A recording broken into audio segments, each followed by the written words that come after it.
45 రోజులు మెంటల్ హాస్పిటల్లో ఉంచి ట్రీట్మెంట్ షాక్ ఇవ్వడం ఎందుకు చేశారు? వాడు సావద్దు, మనకి సావు చూపెట్టాలి. వాష్రూమ్ కూడా బ్రష్ తో కాకుండా చేయితోటే గడిగిస్తారు. నిజమా? ఈ హాస్పిటల్ ఏందో నాకు అర్థం కావట్లే.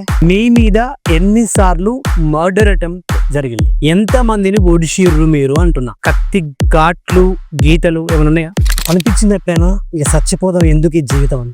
జైల్లో ఎప్పుడైనా మీకు అంటే సుపారు ఇచ్చే వాళ్ళ వాడిని వేసేయండ్రా, వాడిని కొట్టండ్రా, మిమ్మల్ని వేసేనికి వేరే వాళ్ళకు సుపారీలు ఎప్పుడైనా ఇచ్చారు? చట్టాన్ని చేతులకు తీసుకోవడానికి మీరెవరు? ఒక రౌడీని రౌడీ అనకుండా మరి ఇంకేమన్నారా మిమ్మల్ని? ఇప్పుడు నిజంగా నేను రౌడీయిజం చూపించి ఉంటా కనుక నువ్వు ఇట్లా మాట్లాడలేవు. నేనంత భయంకరమైన నేరస్తున్నైతే నువ్వెంత ధైర్యంగా ఈ ప్రశ్న అడిగేటోడివా? అడిగింటికి లేటుడు. కరుడు కట్టిన most wanted gangster and criminal. So ఈరోజు ఆయన చిట్టా మొత్తం విప్పబోతున్నా. అన్న, గత సంవత్సరం నుంచి మీరు ఏమేం చేసిర్రు? మీ మీద ఎన్ని కేసులు ఉన్నాయి? మీరు ఎంతమందిని లేపేసారు? సో ఈ చిట్టా అంతా నేను సంవత్సరం నుంచి మీకు సంబంధించిన అందరి దగ్గర నుంచి కూడా ప్రతి ఒక్కరిని కలిసి ఇదంతా నేను కలెక్ట్ చేసుకొని వచ్చాను.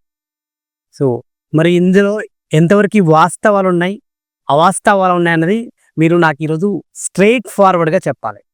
నిక్కచ్చిగా ఎటువంటి అబద్ధం ఆడకుండా చెప్తారని ఈ యొక్క డాక్యుమెంటరీ చేయడానికి ఈరోజు మేము ముందుకు వచ్చాను. అది కూడా మీ పర్మిషన్ తీసుకొని చేస్తున్నాను. సో మీరు నిక్కచ్చిగా ప్రతిదీ కూడా స్ట్రైట్ ఫార్వర్డ్గా జవాబులు ఇస్తారని చెప్పేసి నేను అనుకుంటున్నాను. సో మరి మీరు దీనికి అంగీకరిస్తారా? డెఫినెట్గా.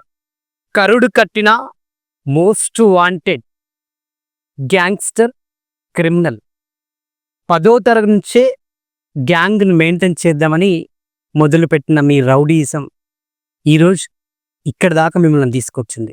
పుట్టినప్పుడే అనుకున్నారా గ్యాంగ్స్టర్ అవుదామని? 10వ తరగతి నుంచి మొదలుపెట్టారు? లేదు, యాక్చువల్గా గ్యాంగ్స్టర్ అవుదామని ఆలోచన ఏం లేకుండే. మా ఫాదర్ వచ్చేసి పొలిటీషియన్ అనమాట. పంచాయతీలు చంపేటోడు. అంటే 2 times కార్పొరేటర్గా పనిచేసింది కాబట్టి నలుగురికి మంచి పనులు చేసేటోడు. అట్లనే మా తాతను తీసుకోండి, మా గ్రాండ్ ఫాదర్ని తీసుకోండి. ఆయన వచ్చేసి freedom fighter come anti corruption bureau officer ఉండే సిఐడి లెవెల్లో. సో వాళ్ళు ప్రజలకి మంచి చేస్తుండే కాబట్టి నేను కూడా ఏదో మంచి చేద్దాం అనుకున్నా. కానీ అట్లా నా లైఫ్ అట్లా టర్నింగ్ పాయింట్లో అట్లా వెళ్ళిపోతుందని అనుకున్నా.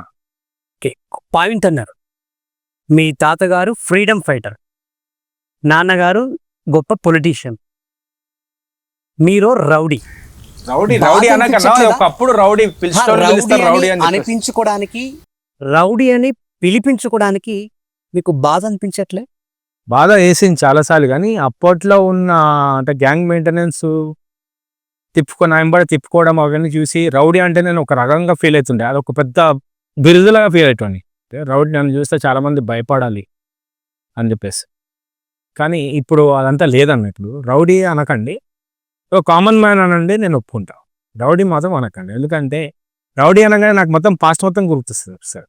ఎందుకంటే 8 సంవత్సరాల నుంచి నేను కామన్ మ్యాన్ను ఎట్లా బతుకుతాడు అనేది నేను నిరూపించుకోవడానికి చాలాసారి ప్రయత్నిస్తూనే ఉన్నా. ఇంకా ప్రయత్నిస్తూనే ఉన్నా. ఎన్నో ఛాలెంజెస్ కూడా వస్తున్నాయి నాకు.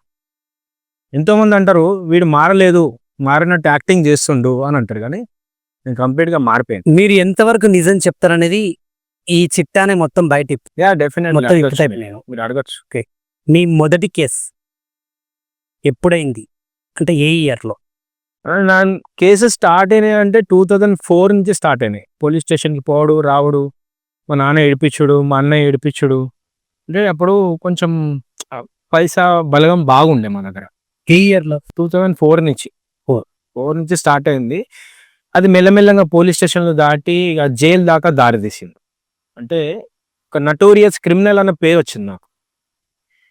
ఒక్కసారి పోలీస్ స్టేషన్లో పోడు రావడు సింపుల్ అనుకున్నా, డబ్బులు ఉంటే ఏమన్నా చేయొచ్చు అని చెప్పేసి అనుకున్నా. కానీ ఎప్పుడైతే జైలు బాట పట్టిందో అక్కడ పోయిన తర్వాత అసలు క్రైమ్ ఎట్లా చేయాలి, ఎట్లా ఇంకా నటోరియస్ క్రిమినల్గా మారచ్చు, ఒక గ్యాంగ్స్టర్గా మారచ్చు అని చాలా నేర్చుకున్నా. అక్కడ నేర్చుకొని చాలా ప్రయత్నించిన.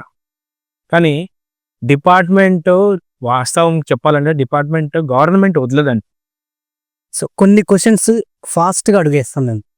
సో తర్వాత దాని గురించి నాకు వివరించండి. సో మొట్టమొదటి కేసు అంటే ఏ ఇయర్లో అయింది మీ మీద? 2004లో. ఎందుకు అరెస్ట్ అయ్యారు? అంటే అది కమ్యూనల్ సంబంధించిన కొట్లాటలు. అంటే మీ మీద మొత్తం 27 నుంచి 28 కేసులు నేను విన్నాను, నిజమేనా? చాలా కేసులు ఉన్నాయి, దానికంటే ఎక్కువ కేసులు ఉన్నాయి. ఎన్ని ఉండొచ్చు? దాదాపు ఒక 50 లోపలే ఉండొచ్చు. 50 కేసులు. 307లు, డకాటీ కేసులు, కిడ్నాప్ కేసులు చాలా ఉంటాయి. ఒక షాడో టీంతో పాటు అంటే ఒక షాడో టీం అని పేరు పెట్టుకొని వెళ్ళి మీరు ఒక్కరు 7గురిని కొట్టేచ్చారు. అప్పుడే 307 కేసు అనేది ఫైల్. అవునవును, అది కమ్యూనల్ కి సంబంధించిన కొట్లాట. అయితే మేము జైలుకి పోయిన తర్వాత ఒక 45 రోజులు ఉన్నాము. బయటికి వచ్చిన తర్వాత మమ్మల్ని ఒక 1000 మంది, అంటే ఒక ఆర్గనైజేషన్, పేర్లు చెప్పాను ఎందుకని, ఒక ఆర్గనైజేషన్ మమ్మల్ని సత్కారిచ్చారు. అప్పుడు నేను అనుకున్నా, అరే జైలుకి పోయేస్తే ఎంత హవా ఉంటుందా, ఎంత పేరు ఉంటుందా అని చెప్పేసి. అప్పుడు నా మైండ్ అనేది కంప్లీట్గా చేంజ్ అయిపోయింది. అరే మొత్తం ఎన్ని మర్డర్ కేసులు? మర్డర్ కేసులు అంటే ఇన్వాల్వ్మెంట్ ఉండే అన్న. అంతే. మర్డర్లో మీరు 3 మర్డర్లు చేసినా, నిజమేనా? లేదు లేదు, నీ దగ్గర ఉందా ప్రూఫ్ ఉందా అనుకో. అటెంప్ట్ మర్డర్లు 7 అని విన్నాను. అప్పుడు చేయాల్సి వచ్చిందన్న. అటెంప్ట్ మర్డర్ మర్డర్ 7 అయినా చాలానే అయినాయి. కొన్ని అంటే అన్ని కొట్టేసిర్రు, ప్రూఫ్ కాలేదు. అన్నిట్లో ఇన్వాల్వ్మెంట్ ఉండేది నాకు ఎక్కువ. ఎన్ని రౌడీ షీట్లు ఓపెన్ చేసింది? అదొకటే రౌడీ షీట్, ఒక సస్పెక్ట్ షీట్ ఉంది. ఎందుకు అది? అంటే చిన్న చిన్న గొడవలు పెద్ద దాకా వెళ్ళిపోయింది. పబ్లిక్ లో న్యూసెన్స్ గా మారిపోయింది ఈ వ్యక్తి. వీడు మా ఏరియాలో ఉంటే మాకు భయభ్రాంతులు అయిపోతున్నాం అని చెప్పేసి, అంటే మాకు భయం వేస్తుంది, అర్ధరాత్రి పూట ఎవరినో ఒకరిని లిఫ్ట్ చేస్తాడు అని చెప్పి పుకార్లు వెళ్ళినాయి బాగా. సో పిటి కేసులు ఎన్ని ఉన్నాయి? పిటి కేసులు చాలానే ఉన్నాయి, చెప్తున్నా. ఈజీగా ఒక 30 ఉండొచ్చు. పీడీ యాక్ట్లు 2 times పట్టింది. 2 times. సో సస్పెక్టెడ్ షీట్ ఒకసారేనా? ఒకటేసారి.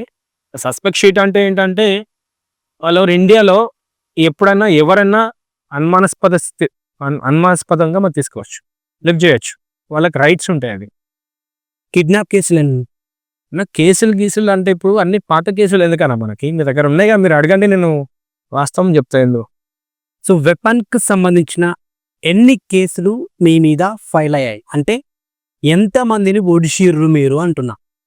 అది మీరు అడిగితే ఎట్లా అన్న, డిపార్ట్మెంట్ వాళ్ళు అడగాలి నన్ను, మీరు అడిగితే ఎట్లా? ఎన్ని కేసులు ఉన్నాయి వెపన్ కేసులు? కేసులు ఉన్నాయి, చాలానే కేసులు ఉండే, కానీ అన్నీ కొట్టేశారన్న. ఎప్పుడైతే నేను మారుదామని డిసైడ్ అయినానో అప్పుడు అన్ని కేసులు కొట్టిపించేసుకొని నేను బయటకు క్లీన్ షీట్గా బయటికి వెళ్ళాను. ఇక మళ్ళీ చెయ్యను, రౌడీజం మళ్ళీ చెయ్యను అని ఒక ప్రామిస్ వేసి బయటికి వెళ్ళాను. సో వెపన్తో మిమ్మల్ని చంపడానికి ఎన్నిసార్లు ప్రయత్నించారు? అలా 10-12 సార్లు అయిండొచ్చు. 10-12 సార్లు. సో ఒక్కసారైనా మీకు ఆ కత్తి ఘాట్లు గీతలు ఏమైనా ఉన్నాయా? అంటే యాక్చువల్గా ఈ నెత్తి మీద, మెడ పైన, ఇంకా నా నాలుక ఉంది కదా, నాలుక తెగిపోయింది. మళ్ళీ దాన్ని ఆపరేషన్ చేసి సర్జరీ ఇట్లా మధ్యలో 2 ముక్కలు అయింది ఇట్లా. అంటే ఎనీ టైం మత్తులో ఉండేవాడిని అనమాట. ఎప్పుడు ఆ మత్తులో నేను ఏం చేసానో నాకే తెలియదు. చాలా కేసులు ఉండే, దానిపైన మేము పనిష్మెంట్ కూడా తీసుకున్నాం చాలాసార్లు. మీ మీద ఎన్నిసార్లు మర్డర్ అటెంప్ట్ జరిగింది? 7 times జరిగింది. ఎందుకు?